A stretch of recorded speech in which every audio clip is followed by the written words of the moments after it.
tugenda okubanga tugutambuza era butereevu katugutandikire ku kusabira abadde gavana wa banka enkulu ya Uganda Emmanuel Tumusime Mutebire okubadde wali eri ekkololo President Museveni akwetabyeko era gyasinzidde n'atendereza emirimu emirungi egikoleddwa omukulu ono era bw'atyo n'agamba nti baatuula ne gavana ne babaako emiramwa 10 gye bateekako essira era bwe batyo agenza okuva mu bulamu bw'ensi eno nga bingi bituukiridde. Abakungu bangi abeetabye ku mukolo guno. Mu ngeri endala eggye lya UPDF nalyo litongoza emikolo gyabwe egya ttara esita nga gino kigenda kubeera gya mulundi gwa namwena. Omukulembeze w'eggwanga Yoweri Kaguta Museveni atendereza emirimu gya Professor Emmanuel Tumusime Mutebire abadde gavana wa banka enkulu okumala emyaka 20 okutereeza ebyenfuna.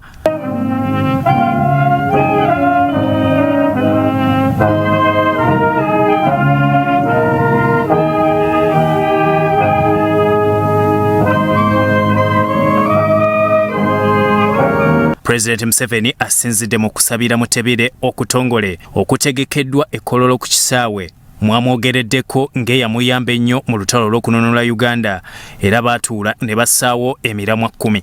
There is no doubt that Mutebire was very devoted to that line of the World Bank and the IMF, which could work if you put it in a broader context of the 10 points program. That's why actually the economy has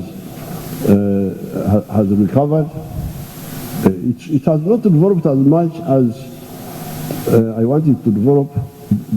Azzeemu okugumiza ekyokuwangana amagezi si kwogera bwogezi. The government was owning hotels and the Mutebires were arguing, why should the government own hotels?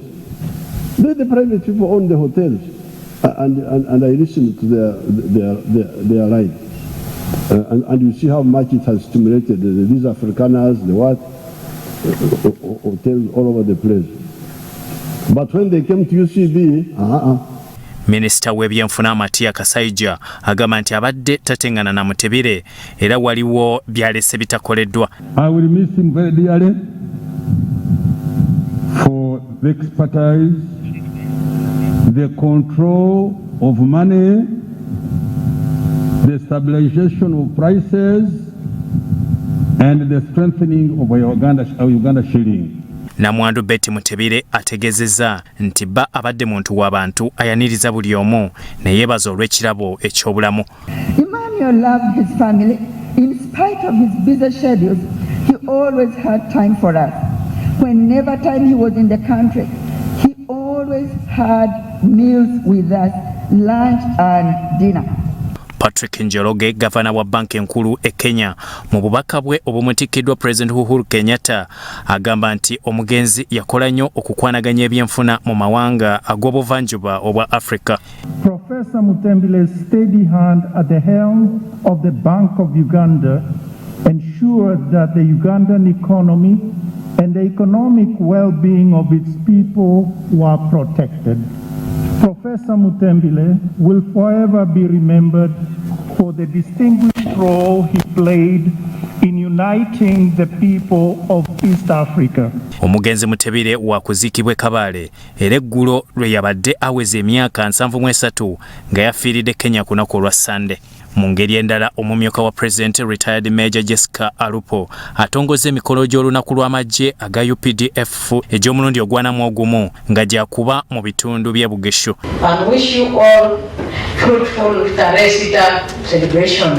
This Taresita and the Defense Forces Week, where our gallant officers and men will reach out to the communities in Eastern region through civil, military. Sabiti namba nga bajaguza era atendereza enkolagana wakati w'amagye n'abantu bebaweereza anokoddeyo ku bimu ku bikoleddwa UPDF okuza emirembe mu bitundu omuli DR Congo ne Somalia nga bakolagana n'amawanga amalala. Communities to remind them about collective responsibility of socio-economic transformation of our country, that we should always work together as a team to realize good results which we are all looking forward to as a country. Minisita w'ebyokwerinda n'ensonga z'abaazirwanako Vincent Bamulanga Kisempijja asiimye enkolagana eriwo. Allow me once again to thank you very much for being here today and always being our supporter. We request you to take our message to His Excellency the President. Omumyuka w'omuduumizi w'eggye lya UPDF Lieutenant General Peter Erelu ku lwa mukama we General Wilson Basu Mbadi aggumiza ekyokugenda mu maaso n'enkolagana eriwo wakati w'amagye n'abantu.